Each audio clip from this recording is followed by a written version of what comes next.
심우정 검찰총장 자녀들에 대한 의혹, 한 톨의 의혹도 남지 않도록 철저히 조사하겠습니다. 국민 여러분, 어제 출범한 더불어민주당 심우정 검찰총장 자녀 특혜비리 진상조사단의 첫 활동으로 어제 외교부로부터 제출된 자료들을 분석하고 조사한 결과를 보고드리겠습니다. 결론부터 말씀드리면 외교부가 그간 기자들을 통해 밝힌 내용들은 모두 새빨간 거짓임이 자료로 입증되었습니다. 국립외교원은 심 총장 자녀의 응시 자격 미달 문제에 대해 그동안 응시생들이 학위 취득 예정서를 제출하면 자격 요건을 갖추는 것으로 인정해왔다며 심 총장 자녀에 대한 극진한 배려는 없었다고 밝혔습니다.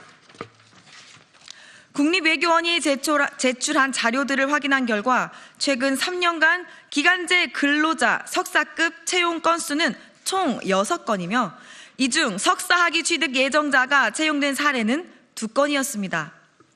현재 채용비리 의혹이 제기된 심 총장 자녀가 지원한 기간제 연구원 다급 1건과 통번역 업무를 위한 초단기간 기간제 채용 1건으로 총 2건입니다. 결국 심 총장 자녀가 지원한 기간제 연구원 다급 채용 과정에서 석사 학위 취득 예정자가 합격한 사례는 심 총장 자녀가 유일한 것으로 밝혀진 것입니다. 이로써 심 총장 자녀에 대한 극진한 배려가 없었다는 국립외교원의 해명은 새빨간 거짓말임이 드러났습니다. 네, 인천 서구 국회의원 이용호입니다. 회견문 이어서 읽겠습니다. 다음으로 외교부는 심 총장 자녀가 지원한 공무직 채용 과정에서 1차 공고 후 적격자가 없어 전공 분야를 기존 경제 관련해서 국제정치 관련으로 변경했다면서 응시 자격을 변경해 재공고한 사례가 과거에도 있었기 때문에 심 총장 자녀에 대한 특혜가 아니라고 해명했습니다.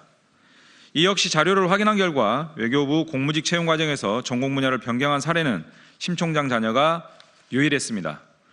외교부는 재공고를 통해 응시 자격을 변경한 2건의 사례를 제시했는데 국립외교원 외교안보연구소 연구원 채용 과정에서 미 외교정책 및 한미동맹 분야를 미 외교정책으로 단순 변경한 사례와 국립외교원이 기계사원 채용 과정에서 당초 에너지관리 기능사 이상 자격증 소지자에서 해당 분야에 대한 경력 2년 이상으로 응시 자격을 변경한 사례입니다. 확인된 것처럼 2 사례는 모두 최초 공고한 범위 내에서 변경한 것이고 심 총장 자녀 채용 과정에서 전공 분야 자체를 변경한 것과는 본질적으로 다릅니다. 더군다나 이들은 모두 외교부 본부 채용 공고가 아닌 소속 기관인 국립외교원과 국립외교원 산하 외교안보연구소의 채용 공고였습니다. 결국 외교부 전체 공무직 채용 과정에서 응시 자격인 전공 분야를 변경한 사례는 이번에도 심 총장 자녀 건이 유일무이합니다. 이외에도 국립외교원 채용 관련 자료들을 분석하니 추가적으로 발견된 의혹들이 있습니다.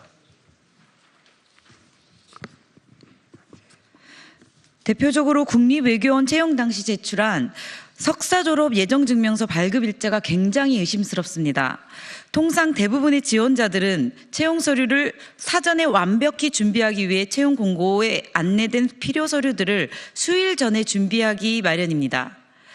그런데 심 총장에 따르 국립외교원에 제출한 석사 졸업 예정 증명서의 발급 일자를 보면 정확히 채용 공고 지원 마감일인 2월 5일 월요일입니다.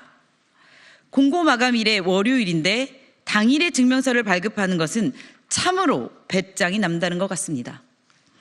채용 공고 마감일인 2월 5일이 돼서야 지원할 생각을 하고 부랴부랴 필요한 서류들을 발급한 것은 아닐까요? 아니면 채용 공고 마감 직전 누군가 지원하라고 귀뜸을 해준 것은 아닐까요? 이 의혹도 추가적인 자료 요구를 통해 철저히 조사하겠습니다. 또한 조사 과정을 통해 밝혀지는 내용이 있으면 오늘과 같이 즉시성 있게 국민들께 보고드리겠습니다. 국민 여러분, 어제 출범식에서 발표인 바와 같이 우리 더불어민주당 심우정 검찰총장 자녀 특혜비리 진상조사단은 심 총장의 자녀들의 특혜비리에 대해 끝까지 진상을 규명하여 책임을 묻겠습니다. 또한 이 과정에서 법 제도적 미비점이 발견되면 적극적으로 보완해 나가겠습니다.